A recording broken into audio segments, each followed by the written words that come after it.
Sa mga oras na ito, patuloy na ang pagtugis ng IDF sa Hezbollah na nakabase sa Lebanon. Nasa stage na sila ng ground attack at airstrike. Ngayon, pakinggan natin kung sino-sino ang kalaban ng Israel ayon kay Prime Minister of Israel, Benjamin Netanyahu. Panoorin po natin. I have a message. I have a message for President Macron. Today, Israel is defending itself on 7 fronts against the enemies of civilization. We're fighting in Lebanon against Hezbollah, the most heavily armed terror organization in the world. We're fighting against the Houthis in Yemen and the Shiite militias in Iraq and Syria. We're fighting against terrorists in Judea and Samaria. And we're fighting against Iran, which last week fired over 200 ballistic missiles directly at Israel, and which stands behind the 7-front war against Israel. Ngayon, ayon kay Prime Minister Benjamin Netanyahu, na 7 ang kalaban ng Israel sa ngayon. Una, yung Hamas na mula sa Gaza. Pangalawa, yung mga Hezbollah na mula sa Lebanon. Mga Houthis mula sa Yemen at Jordan.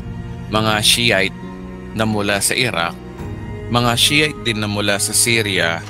Ang mga terorista na mula sa Judea at Samaria. At ang pinakamatindi sa lahat, ang bansang Iran. Ito ay statement ni Prime Minister Netanyahu para kay Emmanuel Macron ng France. Kaya mukhang lalala pa ang gerang ito. Ngayon ang tanong, saan kaya hahantong ang gerang ito? Ito ba ay matatapos din sa ceasefire o magtutuloy-tuloy na ito? Kung magtutuloy-tuloy na ito, ano kaya ang mangyayari sa susunod? Gaya ng sinabi ko sa last vlog na ang mundo ay mukhang papasok na sa Book of Revelation. Kaya para malaman natin ang susunod na kabanata, bakit di natin subukang alamin ang propesiya ng sinasabi ng banal na kasulatan? Ano ba ang sinasabi ng Biblia tungkol sa nangyayari ngayon sa Israel? At bakit ko nasabing mukhang papasok na ang mundo natin sa propesiya ng Book of Revelation? May propesiya ba ang Biblia o banal na kasulatan na mangyayari balang araw na ang buong Islam ay sasalakay sa Israel? Sa content na ito, maaaring magulat ka na sinasabi na ng Biblia na ang Russia at ibang mga Arabong bansa kasama ang Iran ay nakapropesiya na sa Biblia. Kaya disclaimer lamang po, ang aking mga sasabihin ay base sa aking pag-aanalisa at pagtagpi-tagpi ng impormasyon na aking nakalap ayon sa Biblia, sa ilang mga Bible scholars, sa mga historian at world news. Nasa inyo pa rin ang desisyon kung paniniwalaan nyo ito o hindi. Bagamat may biblical passage akong ipapakita, lahat naman ito ay tugma sa harmony ng Biblia. Sa nangyayaring gera sa Israel ngayon, mukhang unti-unti nang natutupad ang propesiya. Meron po kasing propesiya sa Biblia na hindi pa nangyayari sa kasaysayan ng Israel, na mukhang ang propesiyang ito ay tumutugma sa nangyayari ngayon. Marami pong propesiya sa Biblia na natupad na, at maraming propesiya sa Biblia na hindi pa natutupad. At ang propesiya ng paglusob ng Russia at ilang Arab countries ay nabanggit ko na rin sa aking mga nakaraang vlog. Panoorin po muli natin. Propesiya ng digmaan sa Israel na nakasulat sa Ezekiel na hindi pa po nangyayari sa kasaysayan ng Israel. Ito ang propesiya ng Gog at Magog. Ang nakakaintriga dito ay mga Arabong bansa ang involved sa propesiyang ito. Ito ay nakasulat sa Ezekiel chapter 38 hanggang chapter 39. Hindi ko na po babasahin ang lahat ng verses. Ang babasahin ko lang ay yung mga verses na nagde-describe sa mahalagang talata tungkol sa Gog and Magog, kaya basahin na po natin. Ang sabi sa verse 2, Anak ng tao, humarap ka sa dako ni Gog sa lupain ng Magog na pangunahing pinuno ng Rosh, Meshek at Tubal, at magsalita ka ng propesiya laban sa kanya. Sa verse na yan, pinapakita na si Gog ay tao. Si Gog ay pinuno mula sa lupain ng Magog at ang kaharian ng Magog ay Rosh, Meshek at Tubal. Ang tanong, saan kaya sa mapa ng mundo yung lugar ng Magog? Ang sabi kasi sa chapter 39 verse 2, Babaliktarin kita at mula sa dulong hilaga, ikaw ay tataboy sa kabundukan ng Israel. So idagdag natin sa ating listahan na ang Magog pala ay nasa dulong hilaga, which is understood na ito ay dulong hilaga ng mundo. Kung guguhit ka ng isang linya papuntang hilaga mula sa lupain ng Israel, hindi maiiwasang makarating siya sa bansang Russia. Ang Russia ngayon ay kumakalat sa sakop nito mula silangan at kanluran ay mga 6,000 miles. Kaya hindi maiwasang matumbok ang Russia kung mula sa bansang Israel ang pagguhit. Kaya ilagay natin sa ating listahan na ang Magog pala ay ang lupain ng Russia. Ngayon, ano ba ang sakop ng Magog o Russia? Una, yung Rosh. Ang Rosh ay mga tao sa Russia. Ayon sa kilalang Bible scholar ng end times na si John F. Walvoord, sa kanyang eschatological chapter 6 na pinamagatang The King of the North, kanyang pinapaliwanag dito ang link ng Rosh sa Russia. Sabi din sa article na yan, Rosh may be the root of the modern term Russia. In the study of how ancient words come into modern language, it is quite common for the consonants to remain the same and the vowels to be changed. In other words, Rosh, if the vowel O is changed to V, it becomes the root of the modern word Russia with the suffix added. Ang salitang Rosh daw ay maaring ugat na modernong termino ng Russia sa pag-aaral na kung paano napasok ang sinaunang salita sa modernong wika, kung saan ang Rosh na to sa mamamayan ng lupain ng Magog tinawag na Russia. Kaya tinawag na Russia ang lupain ng Magog. Ang Meshek at Tubal naman ay nabanggit dito sa article na ito. Sabi dyan, the two terms Meshek and Tubal also correspond to some prominent words in Russia. The term Meshek is similar to the modern name Moscow, and Tubal is similar to the name of one of the prominent Asiatic provinces of Russia, the province of Tobolsk. Ang Meshek ay nakuha sa modern name na Moscow at ang Tobolsk naman ay isang probinsya sa Russia ngayon. It seems na ang tinutukoy talaga dito ay yung kilalang lugar sa panahon natin ngayon. Kaya sa ating listahan, ang term na Russia, Moscow at Tobolsk ay talagang tumutukoy sa Gog and Magog. Maraming Bible scholars ay iisa ang kanilang sinasabi na pareho sa article na ito. At yan din po ang aking paniniwala. At sinabi din diyan na may kaalyadong bansa din ang Russia o yung Magog. Kung babasahin natin ang chapter 8, verse 5 to 6, kasama nila ang kalalakihan ng Persia, Ethiopia at Libya na pawang may pananggalang at naka-helmet. Kasama rin ang Gomer, pati ang kanyang hukbo na Betagorma hanggang sa dulong hilaga, pati ang buong hukbo nito at kalalakihan ng marami pang bansa. So ang mga bansa ng kaalyado ng Magog o Russia ay ang Persia, Ethiopia at Libya. Kasama dito ang Gomer at Tagorma na nasa gawing hilaga din sa verse na yan. Ang mga bansang ito ay mga ancient o sinaunang panahon pa.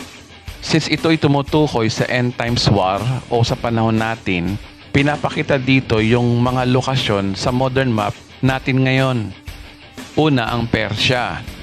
Ang unang Persia ay sakop ang modernong bansa sa panahon natin ngayon ay ang Iran, Afghanistan at Pakistan. Pangalawa, yung Ethiopia. Ang Ethiopia sa panahon natin ngayon ay yung Ethiopia, Sudan at Somalia. Pangatlo, ang Libya, which is ito ay Libya pa rin sa panahon natin ngayon. Pang-apat na pangkat ay yung Tagorma at Gomer. Ang Tagorma ay modern Turkey sa panahon natin ngayon. Ang Gomer ayon sa Wikipedia ay nasa ilalim ng Russia. Ang sabi diyan, the Hebrew name Gomer refers to the Cimmerians who dwelt in what is now southern Russia. Ang southern Russia ay Turkey, kaya ang Gomer ang tumutukoy din sa bansang Turkey. Kaya tama ang sinasabi sa verse kanina na ang Gomer pati ang kanyang hukbo at ang Betagorma hanggang sa dulong hilaga. Ang Turkey ay hilaga din ng Israel, kaya ang theory natin ay tugmang-tugma at harmonize sa sinasabi ng Biblia. Kaya kung i-update natin ang ating listahan, ang kaalyadong bansa ng Russia na lulusob sa Israel ay ang Iran, Pakistan, Afghanistan na sakop ng Persia. Ang Ethiopia, Sudan at Somalia na sakop ng Ethiopia. Ang Libya at Turkey naman ay dating sakop ng Gomer at Tagorma. Pinapakita dito na ang komunistang bansang Russia at ang kaalyado nito ay mga Arabong bansa sa panahon natin ngayon. Sila ay kalaban ng bansang Israel na propesiya na sa Biblia at mukhang dito natutuldukan ng Diyos ang Arab-Israeli conflict na hindi matapos-tapos sa panahon natin ngayon. Ang tanong, saan ba sa end times tatiming ang Gog and Magog war na ito? Ngayon basahin natin ang chapter 39 verse 9. Pagkaganap ng mga bagay na ito, ang mga tagalunsod ay lalabas sa bayan upang gawing panggatong ang makapal na gamit ng pandigma, pananggalang, pana, palaso, punyal at sibat. Ang daming ito ay magiging sapat na panggatong sa loob ng 7 taon.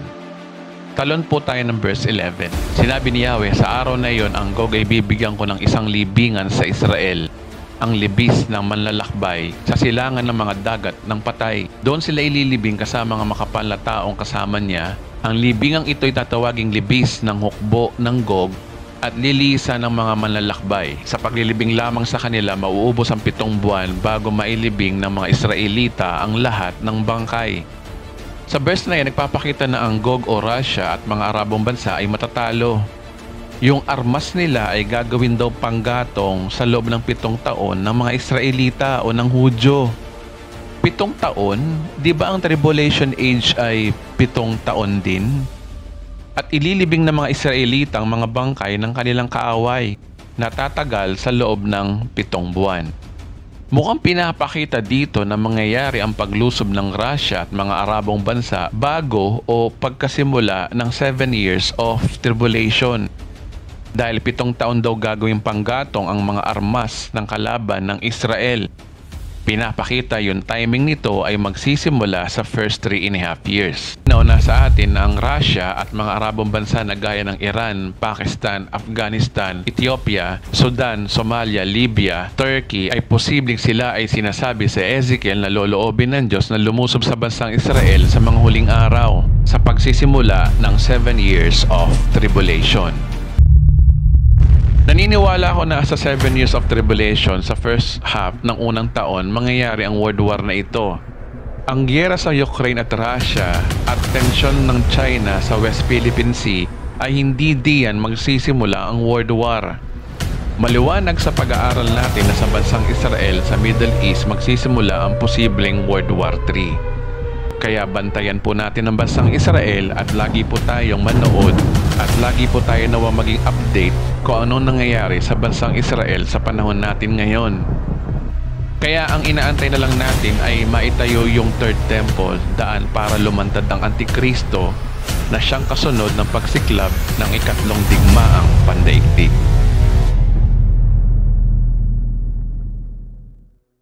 So ang paglusob ng Russia at mga Arab countries ay isang senaryo sa 7 years of tribulation na sinasabi ng Biblia. At yan nga po yung sinasabi ng propesya ng Biblia na mangyayari sa hinaharap pa. Ngayon dumakot ulit tayo sa panahon natin ngayon. Ang tanong, ano ba ang relasyon ng Russia sa Iran ngayon? Sa ngayon, ang Russia at Iran ay tunay na magkakampi. Katunayan, ang Iran ay tumutulong at sumusuplay sa Russia ng mga kagamitang digmaan laban sa Ukraine. Ayon sa Reuters.com, isang article na pinamagatang Iran to deliver hundreds of ballistic missiles to Russia soon. Pagpapatunay na may mukhang may mutual defense treaty ang dalawang bansang ito. Ngayon, ano naman ang relasyon ng Israel at Russia sa ngayon? Kung titingnan natin sa internet, sa mga oras na ito, may mga issue na mapait ang relasyon ng Russia sa Israel. Kamakailan lamang kinukundena ng Russia ang Israel sa ginagawa nilang paglusob dati sa Gaza at sa Lebanon naman ngayon. At katunayan noong October 2, 2024, ang airstrike ng Israel ang Russian airbase sa Syria. Ayon sa TimesNowNews.com, Israel destroys Russian airbase in Syria. Days after IDFs will prevent all weapons transfer from Iran, warning. So ayon sa article na yan, pinasabog ng Israel ang Russian airbase sa Syria. Ilang araw pagkatapos magbigay ng warning ang Israel na pipigilan nila ang paglipat ng mga armas mula sa Iran.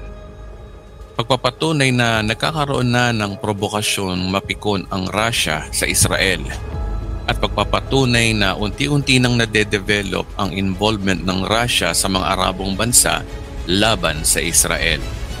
Sa panahon natin ngayon, paano ba mangyayari ang Gog and Magog War na siyang World War III?